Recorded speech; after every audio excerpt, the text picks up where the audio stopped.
teams lost their last league games, and with Chelsea just 3 points behind, neither can afford too many slip-ups. Michael Carrick's taken some time out to get involved at the Street Reds community scheme funded by his foundation. They work alongside the Premier League Kick scheme to give youngsters somewhere to train and play. And before he faced questions from Pete Moulenstein on his team, he was grilled by some of the kids in attendance. Well, I understand that some of you got some questions that you'd like to ask, is that right? Play a little game, all right? So, shut your eyes. When you hear me clap my hands, first person to stand up gets to ask the first question. No cheating, no, close them eyes. My favourite thing about football, I'd say I love playing with football with my teammates, because it's not an individual game, is it, football? So you got to rely on your teammates, so you got to help each other. So that's a big part of it. And then when you score a goal, celebrating. You were quick there, by the way. Come on, number 7, come on. What skills have you developed from playing football and going? One of the skills I've developed actually is talking to people like this, so communicating to people. It's really important when you're on the pitch that you've got to help each other, right? So you've got to speak to each other, so that's one of the skills that I've learned as well. Describe Premier League kicks in one word. I'd say fun. Any other words? How would you describe coming here? Experience, good word. Anyone else? Excited, like that one. Competitive, that's a good one. Go on then. Development. Tell you what, they're good at this. You've been from being the head coach of Manchester United. Let's talk a little bit about the football at the moment. 8 games in, 6 wins. How do you sort of reflect on the period so far? It's been a really good period, I think, to be in this position. Once we started, I think we would have taken that, and it's all to play for. You know, the boys have put themselves in a great place in the league, but actually collectively in the spirit and the feelings is what we're kind of pushing towards, and some big games coming up, you know, and we want to finish the season strongly. But at the moment we're happy with the way things are going. It's that short that there's always things we want to improve, we want to get better at, of course we do, but that doesn't just change and happen overnight. But results wise, I couldn't have asked for anything more from the players and what they've put into it. Still a bit of time to go, but currently where Manchester United are would mean that they would qualify for the Champions League. What would that mean for the club to play in the Champions League next season? It's where we want to be.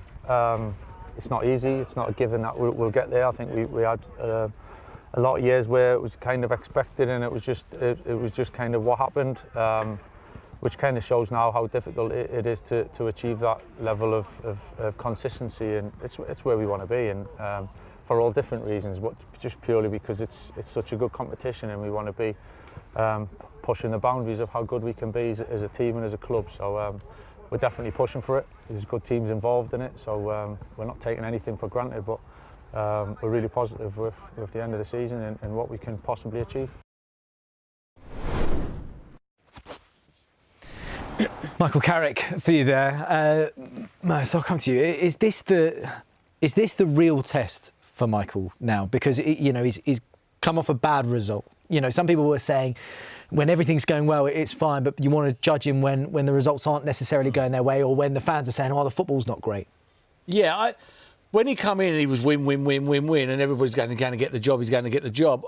What he needed was to lose 3 on the trot, and then to see how you recover. And when you're winning every week, it's quite easy. It's when you start losing 2 or 3, and then you want to see how you can cope with that. This is a big game this week. I mean, this is just an unbelievable football goal. It's just what a goal! What a goal! I mean, unbelievable. You get beat. You're playing against 10 men.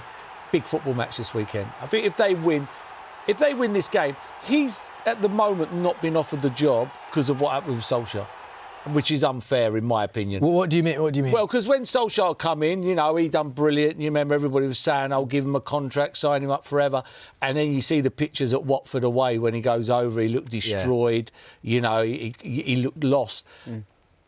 That's not fair on Michael Carrick, but that's the way it seems it is out at Man United. Is, well, wait there a minute. This sort of happened with Solskjaer, and look what happened in the end. Different circumstances, different man. You know, for me, he deserves a chance, in my opinion. I think Paul Scholes was kind of saying United, you know, they haven't played well in their last 4 matches, and sometimes they feel like they're getting away with it. Have you felt like that, Nathan, watching? Sometimes yes.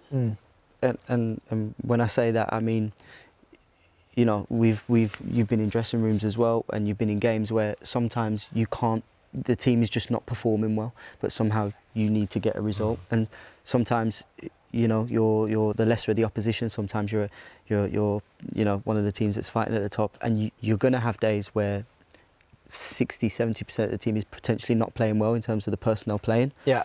But you've got to find a way to win. And I'm sure that he would have been in positions before in games where he's been in the teams that's fighting at the top, and you're going to have days where 60-70% of the team is potentially not playing well in terms of the personnel playing. Yeah. But you've got to find a way to win. And I'm sure that he would have been in positions before in games where he's been in that position. So if you're still winning, at some point you've got to turn the wins into obviously personal performances that are then stand out. But I think in turn, sometimes it doesn't matter how you win, you need to win, especially when you're in a position where it's such a results-based business. And for Carrick himself, it's almost an interview within the season for that longer-term job. But then what gets him the job, in your opinion? You know, because if the team necessarily aren't playing well, but he ends up, you know, getting through those games and getting through those moments and getting Champions League football, is that worthy of giving him the job, or would they want to see, oh no, it has to be good football and getting the results? Well, I think that'll be down to question. I think at the end of the season, I definitely would look at the sort of, you know, the run of games where they're not potentially playing well, but then can you come through the back of it and still end up performing 1, 3 or 4 on the spin and then having that pickup. But also, I think that period also of not losing games, but you're not necessarily performing. I think that's still just as important to lift those performances again, because you don't have to lose games to see how someone is, how they pick them up. I think sometimes just those performances afterwards where they're not performing quite well can help put them in the right trajectory. Very quickly, Merce, do you think Champions League qualification enough to keep the job? They play once a week at the moment. We have to wait and see, but I would give him the job. Okay. All right. Well, it is a huge one in the race for the Champions League, and Man United against Villa. Off.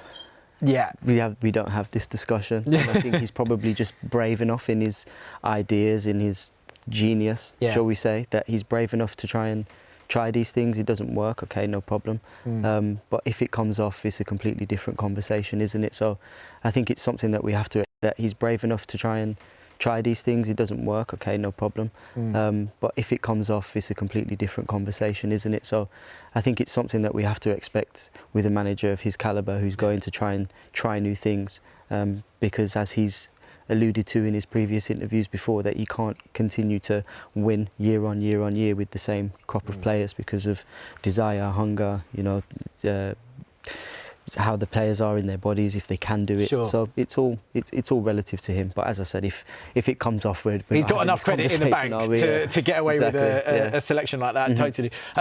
Mercer, I need to ask you, because the next 7 days in terms of City's season are potentially huge. You know, if they do drop points to West Ham and Arsenal go on, and then if they do go out of the Champions League, and then they've got the Carabao Cup final, how much pressure is on him, do you think? Because, you know, he's alluded to this potentially being a last season as well.